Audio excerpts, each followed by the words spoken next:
Broadcasting live from California, get ready for an hour of pure, unapologetic conservative talk radio. Liberals beware, because this is the Wise Conservative Show.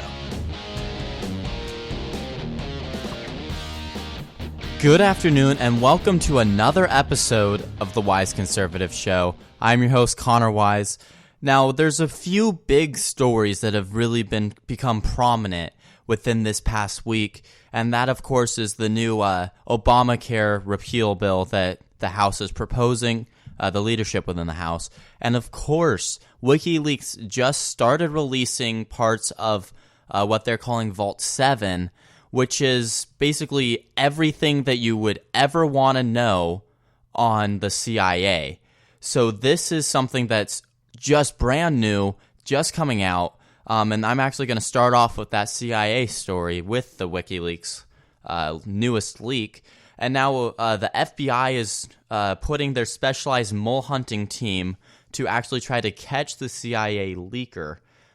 They started doing this less than 24 hours after WikiLeaks published what it is described as, quote, entire hacking capacity of the CIA. So a federal criminal probe has actually been put into effort already onto this matter. Now, you know, it's normal to actually have the CIA or the FBI actually tracking down moles. This is just another one of their normal businesses. But experts are suggesting that this search could prove to be particularly difficult.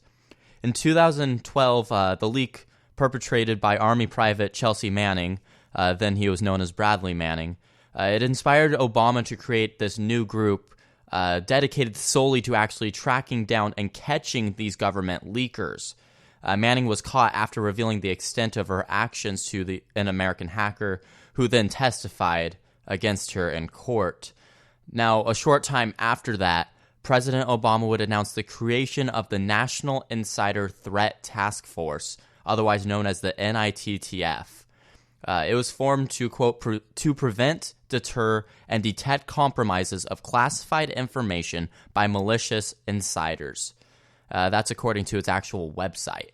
And now, despite the group's singular focus on the issue, it was putting out in a foreboding tweet earlier this week that, quote, all of the firewalls in the world won't stop an insider who is already on the inside of these firewalls.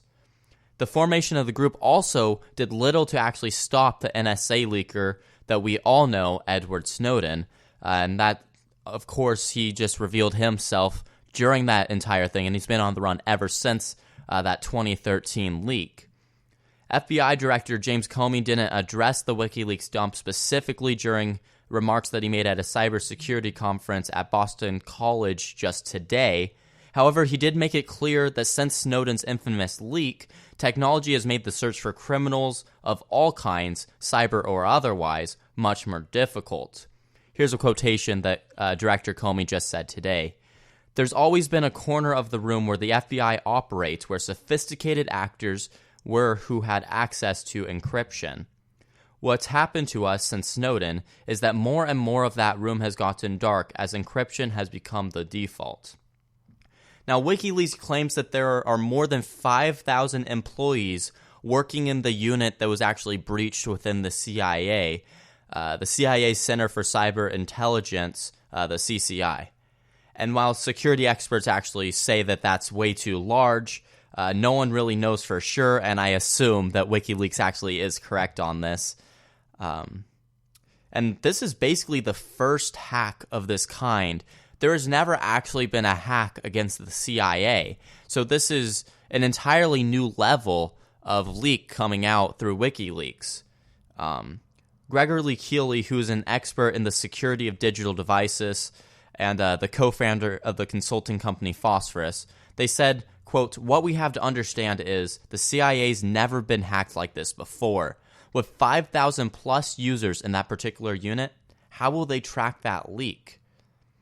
And what's potentially even more concerning, he added, is the fact that it wasn't just documents and data that was stolen. It was actual software, and that's a much bigger deal. If you're someone using things like Google Chrome or McAfee antivirus software on your devices, this hack is potentially the keys to that kingdom. And once the bad guys can access that, it's going to be very difficult to shut that door. And now, what you actually need to understand about this leak is it wasn't actually WikiLeaks who got the information. They were given the information through contractors. What has been happening, and this was actually revealed through the leak, what has been happening for many years now is the CIA has been actually contracting with different hackers throughout the world to get certain jobs done. And the CIA had built up a huge, basically, arsenal of hacking equipment and devices and capabilities, and every time they hired someone, they would allow that contractor to use that. So what happened is at least one of these hackers found a way to actually keep the capabilities and all of the different devices, and they gave it to all the software and stuff. They gave that to WikiLeaks. So what happened is the CIA was careless with where they were actually, who they were actually giving this information to, who they were contracting out, and so that's what happened.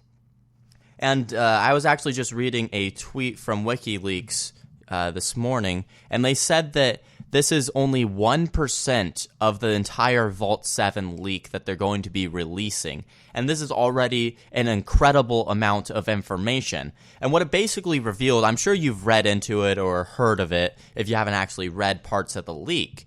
But what this basically says is within the CIA, there's basically its own little NSA. It has its own cybersecurity agency, basically, that is unchecked by the U.S. government because it wasn't supposed to be there in the first place. So the U.S. government isn't checking it and isn't balancing its power out like it does with the NSA. So basically it's unchecked, so it could do whatever and whenever it wanted. It could just do whatever. So this has led to it being careless, and that's how the contractors actually got all this software and devices and stuff. Because they were careless, because they weren't actually checked or regulated by the U.S. government. And so this is honestly a very slippery slope. We see that the CIA was using such capabilities that they said within this leak, it says that they had access to get into smart TVs across the entire U.S., to get into car computers across the entire United States, and that they actually had been doing that. It wasn't just like the NSA does where they were doing phone taps. It's not like that. This was actually getting into the computers of cars, the microphones on smart TVs and stuff like that, stuff more personal, and you use it on your daily lives, and now you do use your phones, but this is much different. This is to a whole new level.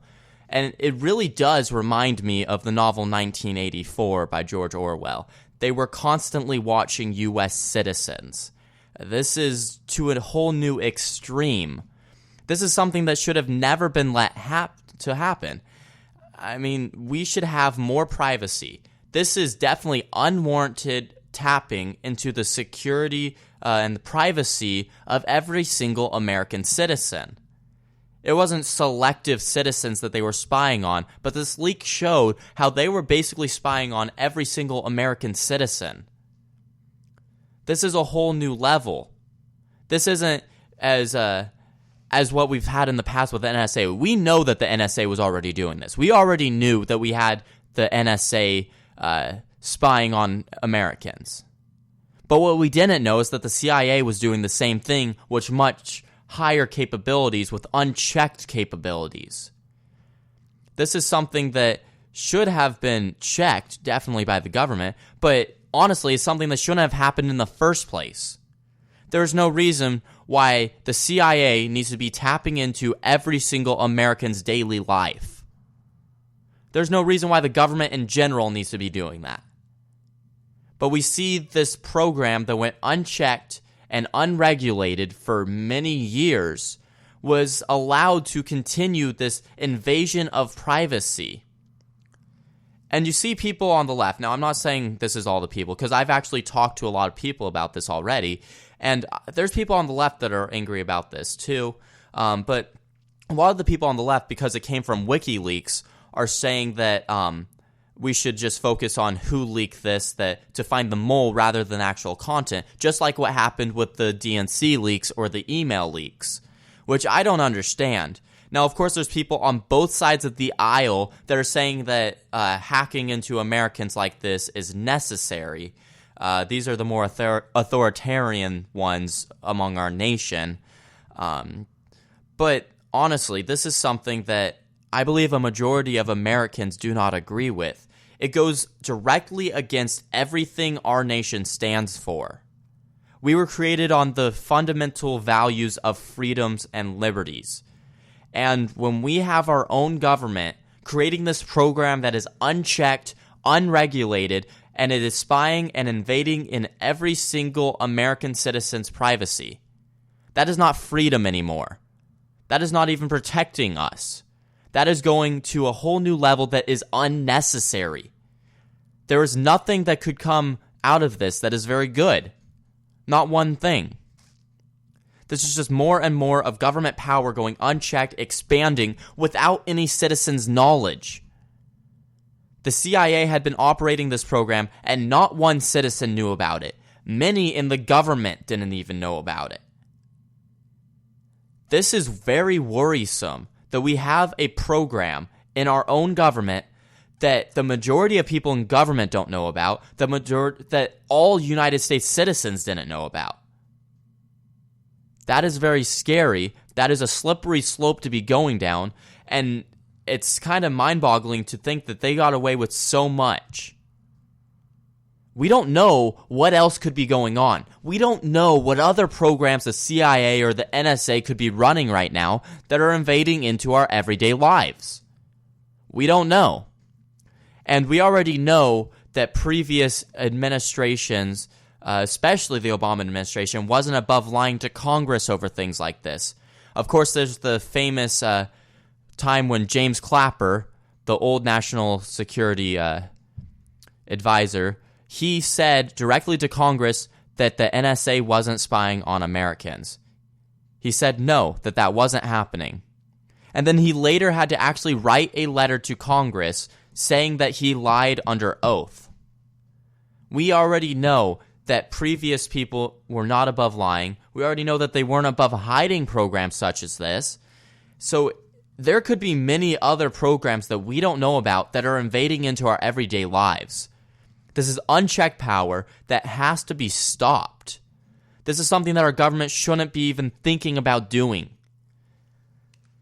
You know, sometimes you do have to actually tap into someone's phone or something like that, but that is through a warrant. This is all unwarranted. There was no warrant issued whatsoever to tap into each and every American's devices. Every single American. There is not one reason ever for a government to do this to its own citizens. This is just irresponsible and illogical to ever even create the program. But another illogical thing that's going on is actually Hawaii.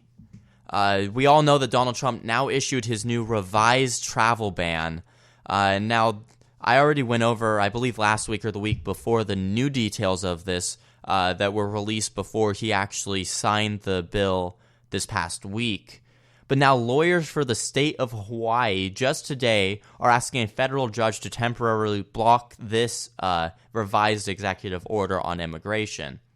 This move could signal a wave of lawsuits expected to follow over this proposal. They're claiming that it's unconstitutional, just like last time. Hawaii's Attorney General Doug Chin, a Democrat, filed the legal challenge in the Federal District Court of Hawaii. Lawyers for the state argued that, quote, the new executive order is resulting in the establishment of religion in the state of Hawaii, contrary to its state constitution.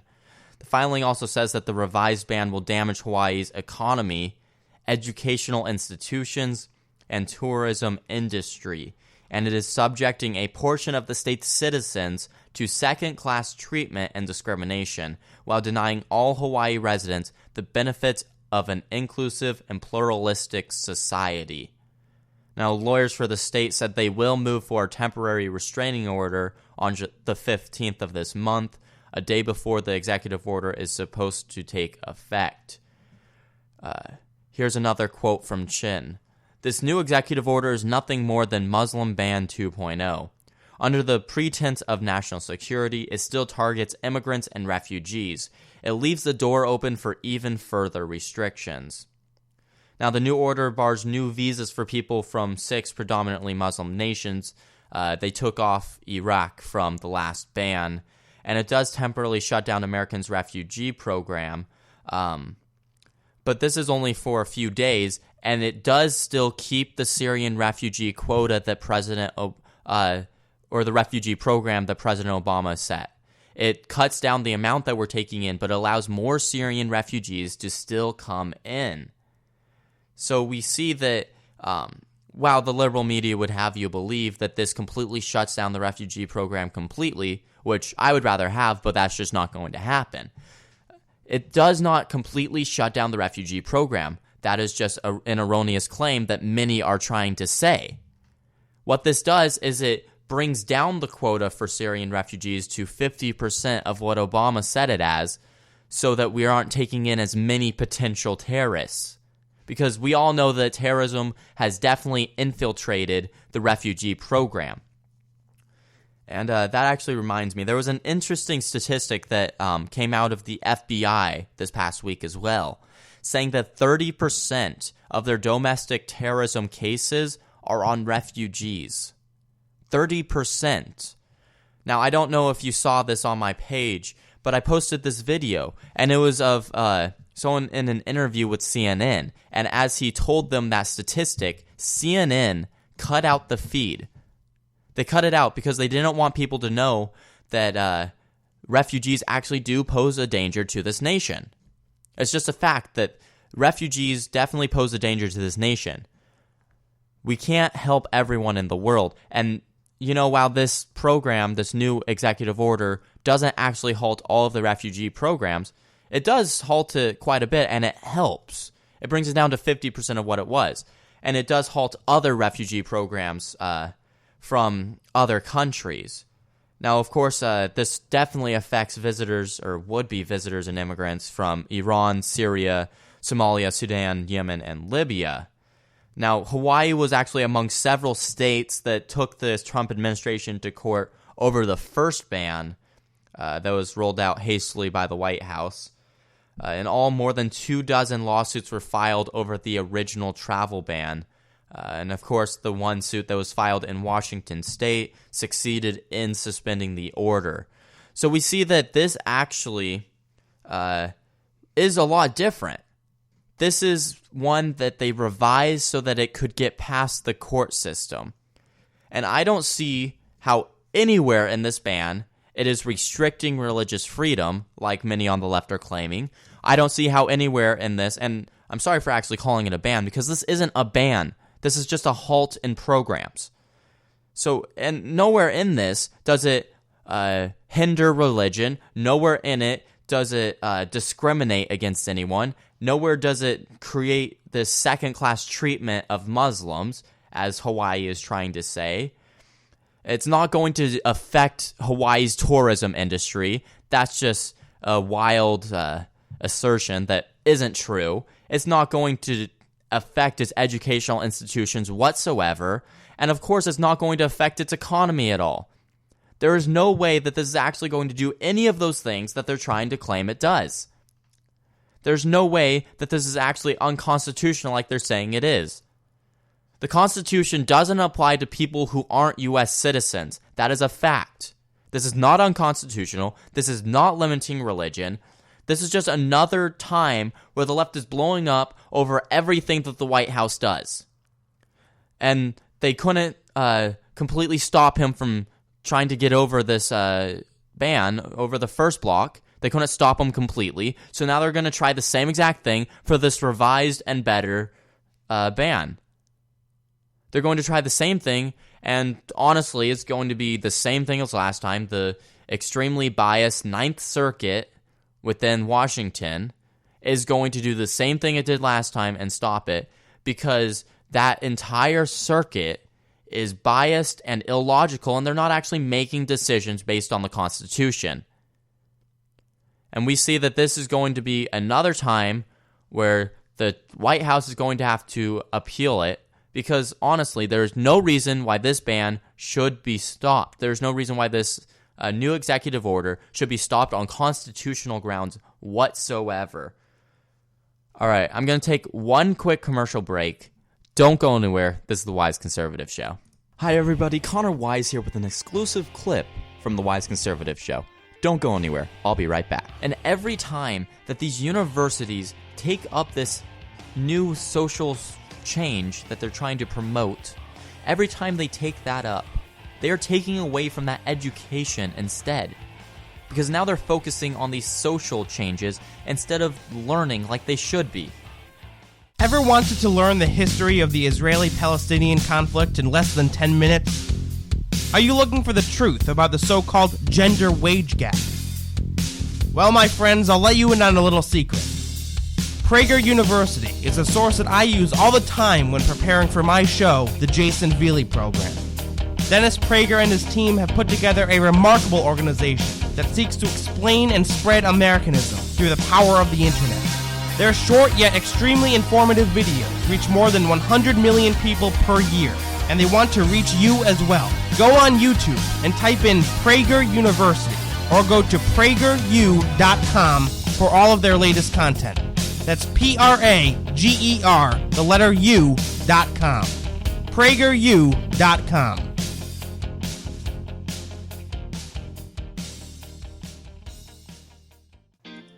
Have you ever wanted to stand up to your liberal professor? Have you ever wanted to help expand the conservative movement? Well, it sounds like you would be a perfect fit for Youth Revolt. Youth Revolt is a team of dedicated young conservatives fighting liberal indoctrination within our school system. If you're interested in being a part of this team by being a columnist or even hosting your own radio show, go ahead and click the Join Now tab at the top of youthrevolt.org. You'll be asked to answer a few questions, and a Youth Revolt team member will respond to you quickly. Be a part of something bigger than you.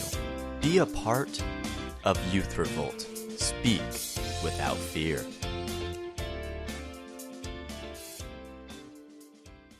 My friends, I'm going to be blunt with you. There are a lot of frauds out there today. People who claim to be conservatives and yet, in one way or another, believe that more government is the solution to our problems. That's not what conservatism is about, and even more than that, that's not what our Constitution is about. I'm Jason Veely, a recent college grad who has the guts to say what needs to be said without pulling any punches. On my radio show, you can expect 100% pure conservatism every single weeknight at 7 o'clock p.m. Eastern Time. Join me as we discuss history, liberty, and conservative philosophy in a style that is just as entertaining as it is educational. Who says we can't have fun tearing down the liberal establishment?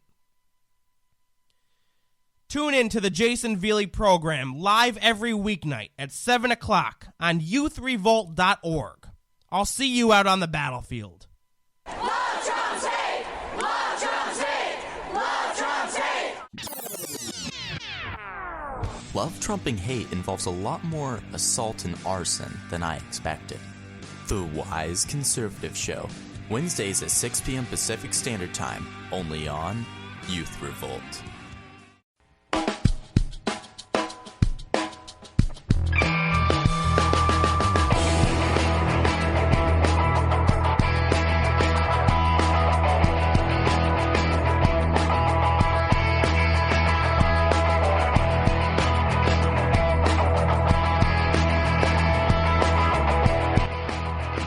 Welcome back to the Wise Conservative Show. Once again, I am your host, Connor Wise. Now, as I said at the very beginning of this episode, there were basically two main stories in this past week. The new Obamacare repeal plan, and of course, the CIA leak. Well, we've already covered the CIA leak, so that means it's time for the Obamacare repeal plan. And now, personally, I do not agree with this plan, and I don't think any conservative really should. Of course, House Republican leaders are forging ahead today on their newly released replacement legislation, pitching it as a first step towards fulfilling their campaign promise. And of course, this is despite mounting resistance from a lot of the party, and even people from moderate sides of the party are saying that this isn't going to be good. The House Freedom Caucus co-chairman, Representative Mark Meadows, said that we have serious concerns over this. Now, as House conservatives plan to introduce their own bill, so-called clean repeal of the Affordable Care Act, two key committees are taking up the legislation unveiled just late Monday this week by the leadership of the GOP. The House Energy and Commerce and Ways and Means Committee began markup sessions this morning, where lawmakers have had their first chance to change and to amend the plan. This could be a contentious and rather drawn-out process, as GOP leaders are trying to convince the rank and file to work with the product that they put forward on Monday, rather than push competing legislation. Quote, "This is a work in progress and continues to be so." This Health Secretary Tom Price said this in an interview with Sean Hannity on Tuesday night. Quote, "Let me make clear to people that this single bill is not the entire plan." Price and his colleagues say that the Obamacare replacement would play out in 3 phases, with the legislation on the table representing phase 1. This would be followed by regulatory changes and future legislation addressing other goals. Now, a lot of House conservatives have their doubts about whether the new proposal even works as a starting point. Ohio GOP Representative Jim Jordan told Fox and Friends this morning, "I don't think it's going to bring down the cost of insurance," and he's vowing to introduce a, quote, clean repeal. Conservatives have voiced specific concerns that the new plan would continue the Medicaid expansion for a few more years before a transition, and it would replace existing insurance subsidies with a new system of tax credits, allow insurance companies to impose a surcharge for lapsed coverage. Moderates in Congress and in state capitals now are also worried that the changes could hurt the ability to extend Medicaid coverage to those who need it. Ohio Governor John Kasich put out a statement saying that while he opposes Obamacare, quote, "phasing out Medicaid coverage without a viable alternative is counterproductive," and he called on both parties to work together. Now, Republicans are taking up the legislation without official estimates of the cost and coverage impact. But this still doesn't stop President Trump and other top administration officials already getting involved in advocating for the legislation, standing by House Speaker Paul Ryan as he tries to sell it to his colleagues. Trump said on Tuesday, "I'm proud to support this replacement plan released by the House of Representatives." And passage of this Republican bill comes down to the numbers, basically. The GOP can only lose 21 votes before the measure fails in the House. And of course, we're only 2 votes ahead in the Senate, so it basically won't ever pass the Senate as it is currently. The Freedom Caucus has a bylaw that compels its members to vote as a block. If 80% of its 40-plus members feel the same on a given issue, then it's basically more than enough to derail the legislation. Representative Mo Brooks of a Republican said Tuesday that he doesn't think Ryan has the votes unless he draws Democratic support. On Tuesday, Paul Ryan said, that he could, quote, guarantee the bill would get a majority of 218 votes to pass the House. Now, asked Wednesday on Fox News, America's Newsroom, if Trump could guarantee the passage, Kellyanne Conway said that President Trump is very confident. Representative Mark Sanford suggested that Trump was in negotiation mode. Quote, "What we have here is an opening bid." Now, there's definitely a lot of opposition to this new bill, and I don't think it actually does enough. This is not a full repeal of Obamacare. We see that many things are left in place. We see mandates on what insurance plans must cover are still left in place. The Cadillac tax, which basically taxes the best insurance company, is left in place.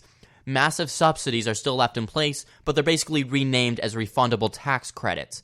$100 billion worth of insurance company bailouts are put into this legislation. And of course, the individual mandate, which they say they're getting rid of, all they're doing is merely changing who you're paying that fine to.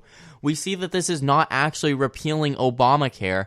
And all of this is explained in a great interview that I heard Rand Paul give. This was on Fox's Fox and Friends in the morning, so we can see that this was actually a great interview, and I want you guys to listen to it. So take a listen to this interview. So let's bring in Senator Rand Paul. I'm sure you're pleased that it is up for negotiation, because I know that you weren't pleased with a lot that was in this bill. I know you've read it. It was released yesterday. What do you like and what do you not like about it? Well, I like the president's statement that it's up for negotiation, and I think those have begun. I spoke with the president yesterday, and I think he's open-minded on this. He wants Obamacare repealed like all conservatives do, but he realizes that conservatives have a lot of objections. The House bill that's been put forward is Obamacare Lite. It won't work. Premiums and prices will continue to spiral out of control. In fact, they acknowledge it in their own bill by putting an insurance company bailout, $100 billion at least in insurance company bailouts, because the marketplace is still broken. They end up leaving the individual mandate. They do nothing to help the consumer join associations to bring prices down.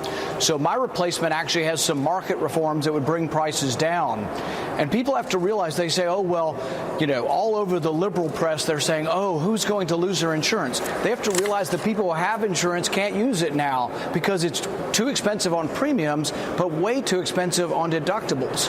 In a real marketplace, the higher your deductible, the lower your premium. We completely have broken the insurance marketplace, but I think Obamacare Lite doesn't fix it, and I think it's a real mistake to go for this. But the negotiation will be conservatives saying, hey, we're not going to take Obamacare Lite. Yeah, the other thing is you guys can actually work things out. I mean, that's the way it used to get done. Maybe not everybody's 100% happy, but that's okay. OMB Director Mick Mulvaney, who used to be a member of the Freedom Caucus, I think he helped found it, he has a different view. Listen to what he said to us earlier, Senator. This is the Obamacare replacement plan that everybody asked for. It's the Obamacare replacement plan he promised when he ran, and we will get this through both the House and the Senate. In large part because of the efficiencies we drive into Medicaid. We give the states something that Republicans have wanted for a long time, which is we give the states more control over their own Medicaid dollars. That drives tremendous long-term savings. So not only do we think this is a way to give people health care that they can afford, it also helps our long-term debt situation. Senator, your take on that explanation? You know, I have some disagreement. What they built into Medicaid is they built in that Medicaid will expand at what's called CPI medical. This is an inflation index which is going up at about 4%. If you introduce a new Medicaid expansion, you allow it to continue and you allow it all to grow at 4%, that's untenable. That's already our problem. We already have entitlements, Medicare and Medicaid, that are woefully underfunded and are and have enormous debt attached to them. I don't think having a permanent increase. It's also going to increase if you increase people on it. So if California doubles the amount of people on Medicaid, they'll spend more money, and it'll go up at 4% a year. I don't think that's a realistic way to look at the entitlement programs. But more importantly, this plan keeps the Obamacare taxes for another year, keeps the Cadillac tax forever. It keeps an individual mandate. But here's the interesting thing. The Obamacare Lite bill says that you will pay the penalty not to the government, but to the insurance company. This is in all likelihood unconstitutional and could destroy the whole repeal plan. So you're saying the tax break goes to the insurance company. So the tax credit will go to the insurance company that you choose, and that bothers you. No, this is different. Not the credit. We're talking about an individual mandate that is a penalty. If you drop your insurance and then you want to buy it again, there is a penalty. Under Obamacare, you had to pay the government the penalty. Under Obamacare Lite, the House leadership plan, you will pay the penalty to the insurance company. This is in all likelihood unconstitutional. It's the individual mandate, but you pay your penalty not to the government, to a private insurance company. So much of their bill is a bailout for the insurance companies. Most of us are unhappy that the insurance companies have all the power. In my replacement bill, we take that power away from the insurance companies and give it to the consumer. This is Obamacare Lite. It will not pass. Conservatives aren't going to take it. So you see that this actually doesn't repeal Obamacare like so many are trying to say. And you heard in a part of that interview, I forget his name, but he said that this was exactly what Trump promised on the campaign trail. That is just not true. Trump promised a full repeal of Obamacare. All this is keeping the worst parts of Obamacare and putting a Republican stamp of approval on it. Changing the name, basically. That's all this does. This is not a conservative replacement. This is not even a repeal. What this does is it just leaves those mandates to keep people on these insurance plans that they don't need certain coverage on. It keeps the mandate so that they have to buy certain parts of it. It keeps taxes. It increases Medicaid at a rate that we can't afford. It has these massive subsidies. There's nothing good about this bill. And when people actually voice their opinion on it, the leadership in the GOP are not listening. They are not listening by saying to the people who are saying that this isn't conservative, that this isn't fiscal, that this isn't responsible. This is something that they need to be listening to. This is something that they need to change about it. This is not what they promised the American people. They said on day one we will have a full repeal of Obamacare and we will replace it with a conservative plan. That is not at all what this is. They are lying to the American people, and this is why we need to drain the swamp like President Trump has been saying. We need to actually drain the swamp so we get these leadership people out of Congress that are blatantly lying to us. They're trying to say that this is a better system when in fact it is the same system that'll just put us farther in debt, that'll just ruin our insurance marketplace even more. This will not work. This will not actually pass. We can see that already in the House this is shaky whether it'll pass or not. I can guarantee that this will not pass the Senate. There is more than 2 Republicans already. Ted Cruz and Rand Paul have already vowed not to vote for this. There are already more than that, though, that have vowed not to vote for this current bill, so it's not going to pass the Senate whatsoever. This current bill is not conservative, and it's really shameful that anyone who calls themselves a Republican would even try to pass such a thing. This is nowhere close to a conservative bill. What we need to do is we need to actually open this up for competition. We don't need to put a mandate on what we require them to have. We need to make this so that it doesn't tax the insurance companies that are working the best, so that we don't have these massive subsidies to fund the entire insurance companies that are failing, so that we don't fine individuals and have them pay actual insurance companies, which, as Rand Paul said, isn't even constitutional. We can't force them to pay a company like that.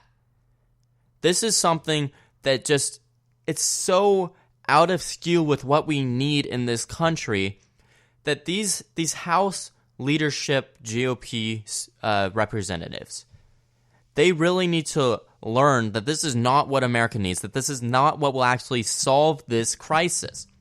This is, as many are calling, Obamacare Lite or even Obamacare 2.0. This is not a repeal. This is not a replacement. This is the same thing, just with a Republican stamp on it. And this is just an entirely horrible plan. I do not see how anyone could ever want us to pass this. I do not see how anyone would ever say that this is conservative. We see the leadership urging people to vote for this as a conservative option. This is not a conservative option. Nowhere close. There's not one bit in this new bill that would make it a conservative option. And it's kind of sad that we see the entire White House administration going along with this and urging people to vote for this deeply flawed plan that does not actually fulfill the promises that many politicians made on the campaign trail. They promised a full repeal of Obamacare. That's not what this is. They promised a great replacement to Obamacare, a conservative replacement to Obamacare. That is not what this is. This is going to make it much more difficult for every single American to get health insurance and to keep their health insurance. This will not work, and it's kind of shameful that any Republican would ever propose such a bill. All right, I'm going to take one last commercial break. Don't go anywhere. This is the Wise Conservative Show. Hi, everybody. Connor Wise here with an exclusive clip from the Wise Conservative Show. Don't go anywhere. I'll be right back. How haven't all of these protesters realized that they are the exact reason why Donald Trump was elected in the first place? How haven't they realized that them being crybabies about every single thing in life is exactly why the American people rose up and voted for Donald Trump? They are the whole reason that they have all this misery currently. If you got a business, that you didn't build that. Somebody else made that happen. Get out of here, you idiot. Sorry about that, folks. Jason Veely here, host of the Jason Veely program. I'm a 22-year-old conservative who is fired up and ticked off at the direction the progressive left have taken this country. Join me every weeknight at 7 o'clock as we promote liberty, advance conservative principle, and work to restore the Constitution of the United States. I can get loud and I can get passionate. How can we afford not to when so much is on the line? Tune in to the Jason Veely program, live every weeknight at 7 o'clock p.m. Eastern Time on youthrevolt.org. I'll see you out on the battlefield.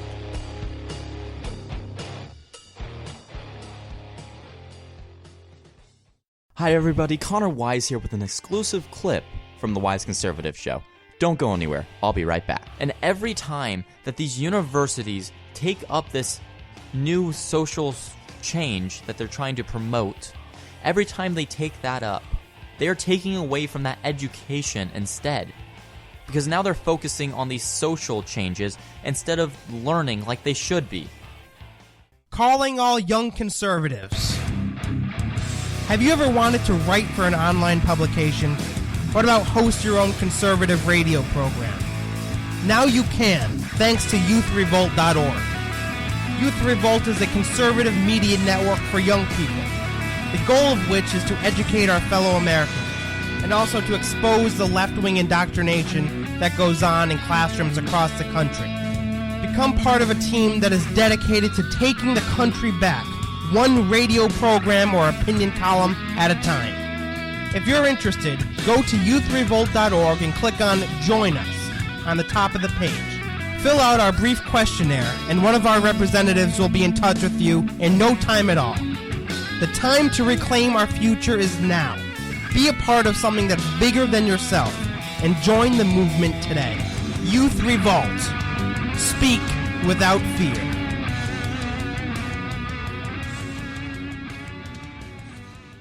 Ever wanted to learn the history of the Israeli-Palestinian conflict in less than 10 minutes? Are you looking for the truth about the so-called gender wage gap? Well, my friends, I'll let you in on a little secret. Prager University is a source that I use all the time when preparing for my show, the Jason Veely program. Dennis Prager and his team have put together a remarkable organization that seeks to explain and spread Americanism through the power of the internet. Their short yet extremely informative videos reach more than 100 million people per year, and they want to reach you as well. Go on YouTube and type in Prager University, or go to prageru.com for all of their latest content. That's Prager, the letter U.com. prageru.com.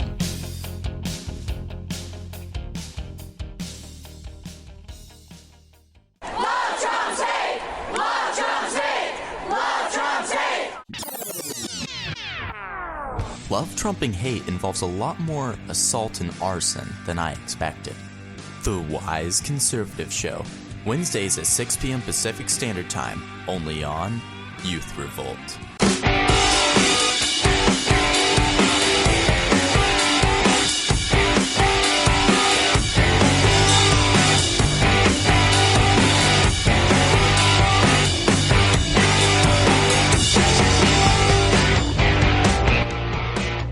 Welcome back to the Wise Conservative Show.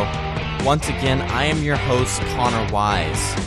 Now, I know there has been a lot of criticism of the Trump administration, especially in that last segment.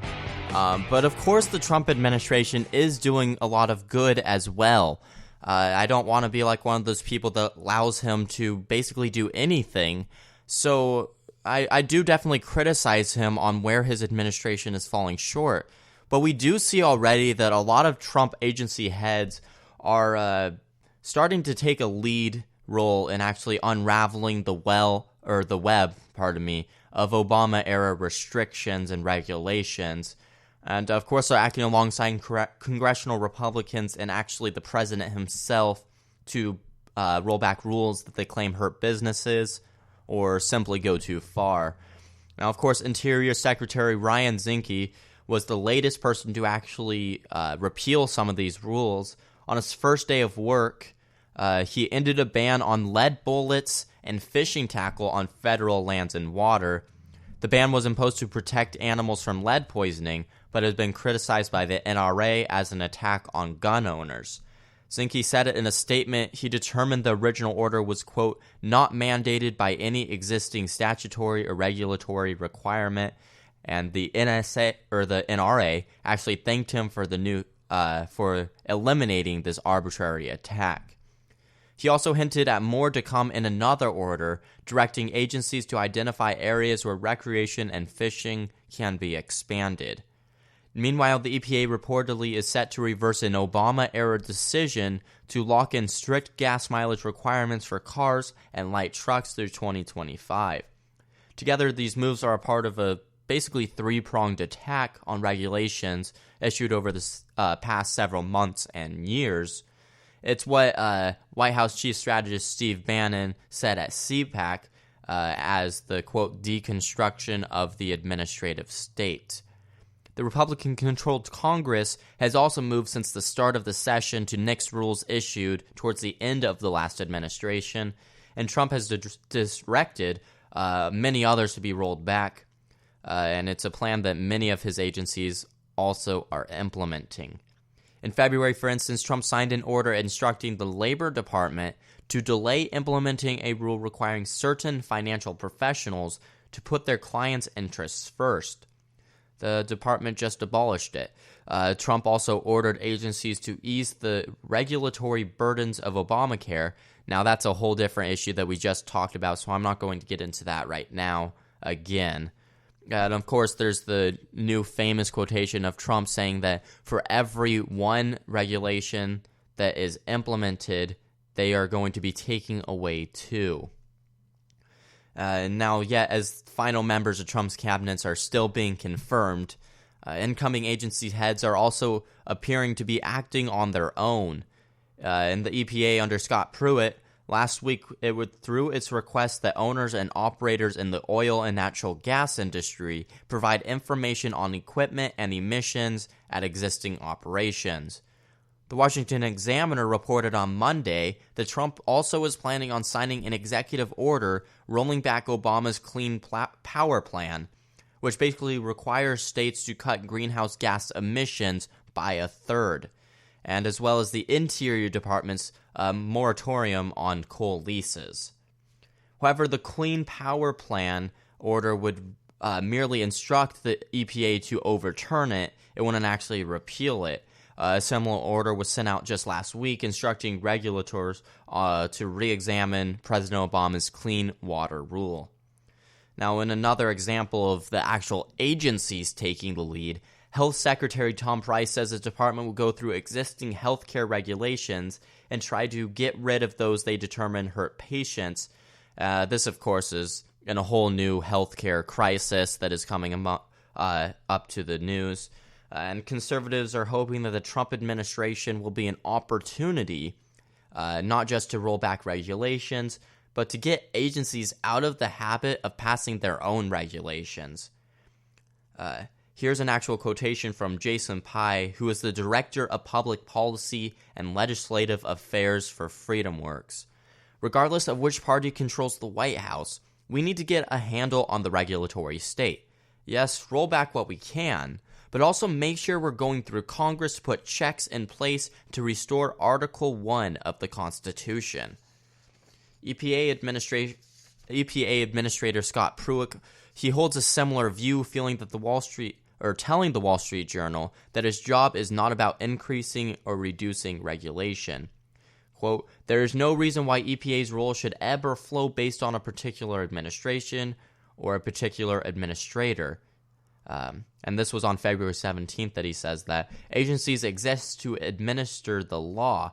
Congress passes statutes, and those statutes are very clear on the job the EPA has to do.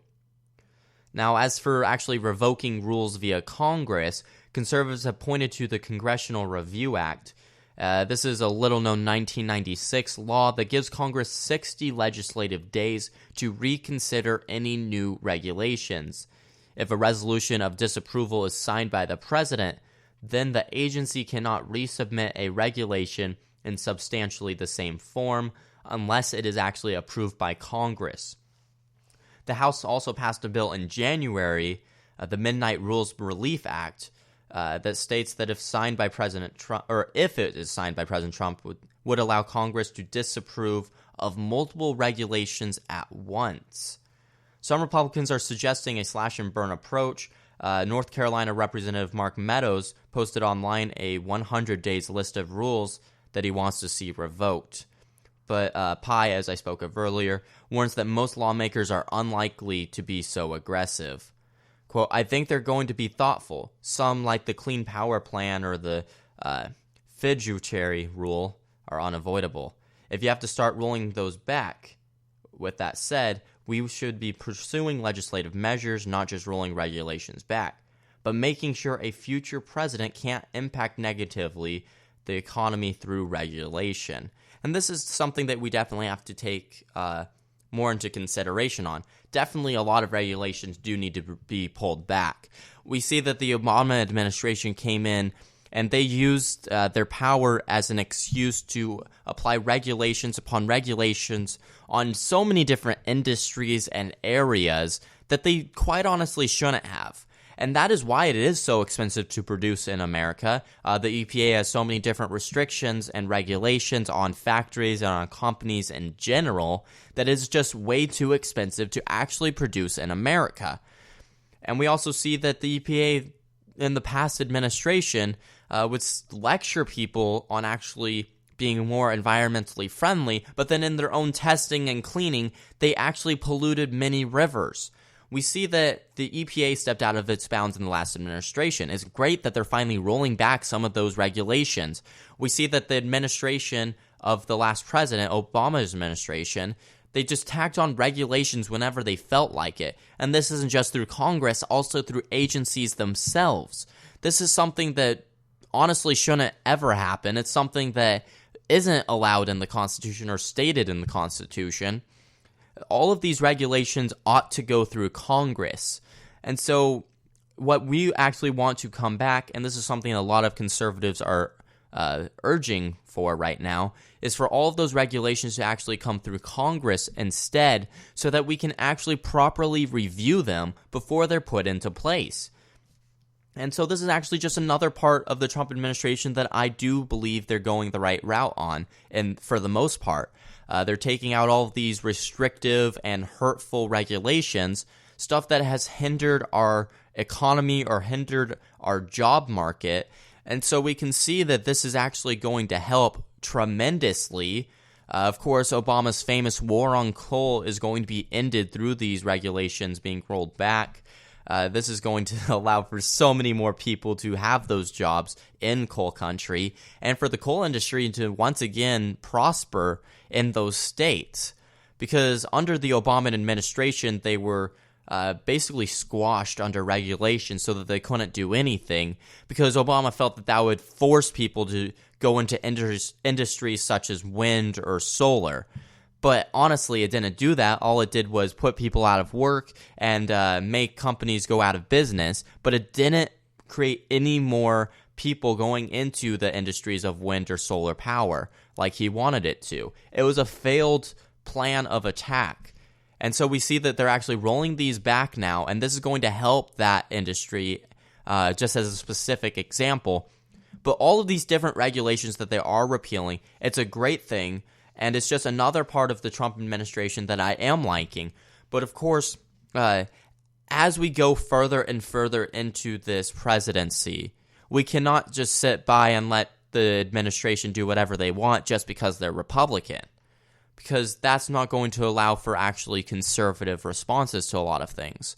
We see that Donald Trump is very moderate on a lot of stances, and his administration in general is.